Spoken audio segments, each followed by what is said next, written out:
Hey guys, this is my Red Sea Max Nano Generation 2 Extra Large Nano Reef Aquarium. It's an all-in-one aquarium. I've had it set up since about September the 15th. It's about 20 pounds of live rock in there, a bag of live sand, and it's only had some hermit crabs and some snails. We went on a cruise in October. We went to Florida earlier in November, so really haven't put any livestock in there other than what I just said, a little cleanup crew. And what I'm doing now is getting some of the algae off of the glass because I am about to set up the Red Sea NanoMat for this guy. So I wanted to let the stock filter sock do a little bit of work before I replaced it. And that's all I'm doing right now, mucking it up a little bit. And this is obviously sped up. But that's the NanoMat. And we're going to do a little unboxing. And I'm going to try to walk you guys through setting this bad boy up. It's pretty straightforward. I am a directions guy, so I do look at instructions. I don't just, I'm not that savvy where I can just look at something and know exactly where everything goes together, but it's well put together. The black part is the filter box, and then the NanoMat roller is the clear acrylic, slides inside of it. Everything in the box that you need, obviously. There's some visual instructions that I try to refer to on occasion, but I did end up, and I'll show you guys here in a moment, there is a QR code for the actual instruction manual. I did end up needing to go to the instruction manual. Fast forward or speed up just all the various components in this bad boy. There's the power puck, there's the motor, and that little black piece right there will come in. I'll talk a little bit about that later. That right there that I just showed is the 4-inch filter sock adapter if you're going to use this outside of a Red Sea NanoMat, well, a Red Sea Nano aquarium, and you just have a sump with a 4-inch filter sock. That round device, that's what you use for that. So the first thing we're going to do is, I think I'm going to peruse my instructions again. That piece right there, and it gets highlighted a little bit later. Well, maybe it doesn't. I think I may have removed that. That is the water inlet tray, and it clips into the black filter housing. And when I originally set this up, I did not do that. So that part is left out, but for the overflow, for going inside of the NanoMax aquarium, you definitely need to have that inlet tray on there. And I did end up reading the more thorough instructions and realized that I forgot to do that part. So I clipped the motor on there. Oh, there it is. It did highlight. And I'm looking, and I realized, why don't I take the clear acrylic piece out of the filter housing, and then maybe I'd know what the heck I'm supposed to be doing here. The part right there with the cable, that is the water level sensor. And here I am. I still have the black housing on there. I'm like, how the heck does this thing go on here? This doesn't make any sense, but it'll dawn on me in a minute. I'm not that dull. So I'm looking. What in the heck? There's that piece. I kind of know it's supposed to go on there, but you know, I'm thinking, there we go. Hey, Chuck. No, it doesn't go there. It goes on the housing you just took off. But now I see the little black part on the inside of the acrylic roller housing, and boop. Once I realize that's where it goes, that's what the picture's showing me. It snaps right in with a satisfying click. And then they got some nifty little catches, and I'll fast forward, threading the wire, make it look a little neater, get it out of the way. It was a pain in the butt. There's my beautiful wife in the background. Okay, she's asking me, what are you doing? I'm putting together my NanoMat filter. What the heck is that? It's to replace filter socks. I forgot to mention that earlier. That's what you use it for, to replace your filter socks. So got that on there.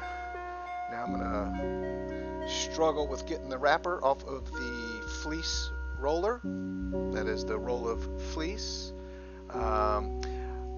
I filmed this video on November the 18th, so here we are the day before Thanksgiving when I'm finally hopefully going to upload this bad boy, and it's still going strong. Still got plenty left on there, so that's at least, you know, that's a week. I'm hoping to get 3 weeks out of it, maybe a month. We'll see.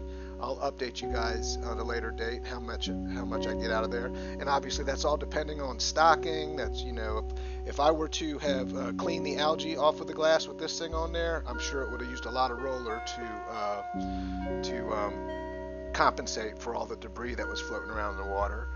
So just kind of slides in there, wrap her around. You need your the big red part on the bottom left-hand corner of the screen there with the gear. That's obviously what the motor's going to turn. So take a look at it. Goes on the other side where the gear is on the motor. Slide that in there, and I just slide it in the little hole there, about an inch past it. I go ahead and give her, you know, hold it kind of tight. You got to give it a couple turns, let it start winding on there. You want to keep it flat too, and boom, there it is. Had to set it down to do that. That was not my first attempt at doing it, I can assure you. But once I finally got it, I cut out all the failed attempts. So tighten it up a little bit, and of course you see the inlet housing is still sitting on the table. Haven't installed that yet, but it does get installed in the appropriate place. Look at the instructions, it'll show you where it goes. It should be right in that gap closest to my left hand thumb up. There's a little gap there, that's where it snaps into place. So you can see the lip right there. So slide it on in there. Of course, I had to take it all back out to put the inlet housing, or the inlet housing back on there. Here I am thinking, okay, all done. And I pushed that to the side, and in my mind I was thinking maybe that's something that's needed for the 4-inch filter sock adapter. And that's why I really wasn't paying too much attention to it. But like I said, I went ahead and scanned the QR code, got the instructions, and figured out where it went and made sure I installed it correctly. Alright. Now I got to go ahead and prep the aquarium for the installation because the existing filter sock is still in there. So we're going to jump to that. That sump screen needs to be popped off, and I managed to put water all over me, which I'll show you guys in a moment, all the water down my back. But turn off the skimmer. I love the little power center that comes with the aquarium. Turn off the return pump.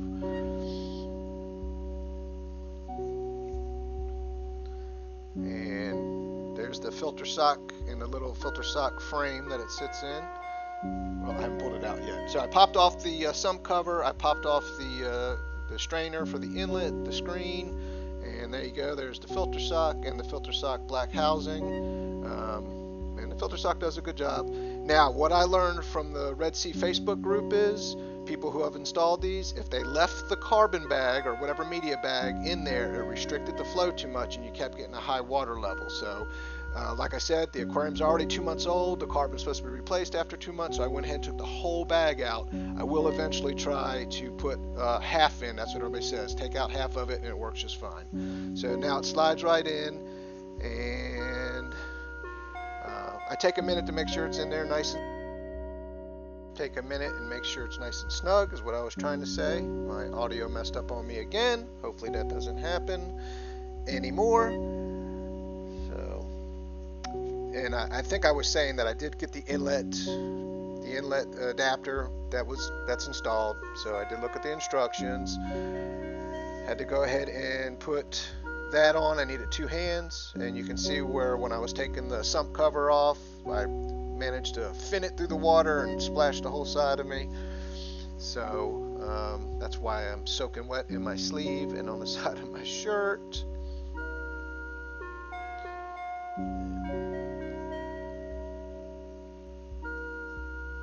Now I'm popping the skimmer cup off. I'm gonna go ahead and give that a rinse real quick while I'm back there.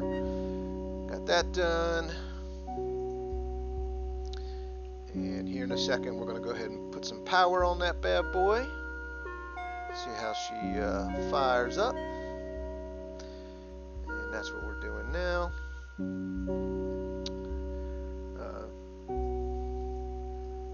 Then I realized, hey Chuck, you're filming a video. Nobody wants to see your fat back. Alright, so we're going ahead and installing that. It's got one of those like coaxial cable nuts. You put it in there and tighten it down. That way it's not going anywhere. Then I had to go dig up an extension cord because the puck, I didn't have enough room in my power strip underneath. And once we get that done, what I'm looking at now is the ATO. I do have the Red Sea ATO. Checking the water level, looks good. Power to it. Both those lights mean the power is good. And here in a second, we will hear the motor run. And here it goes. That's the motor. So I'm just keeping an eye on it for a few moments. I want to, check on its operation, make sure everything's going well, and speed up this part. And because in a second we'll get an error message. The error will be that the auto advance, there's, for whatever reason, it went off. That's what that means. And so the button on the left, that's the auto advance button. So I went ahead and pushed that, started the auto advance back up, and we're going to keep an eye on it for a few more moments. And for some reason my video was shaky there, but it goes again. And that auto advance did it twice on me, but it hasn't done it since. Been running over a week, no issues whatsoever.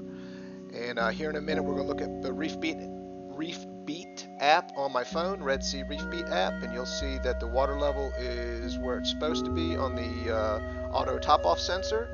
There it is. So hopefully this turned out good this time. Like, share, comment, subscribe. Let me know if you have any questions, and I will update you guys on how this bad boy is doing. Until next time.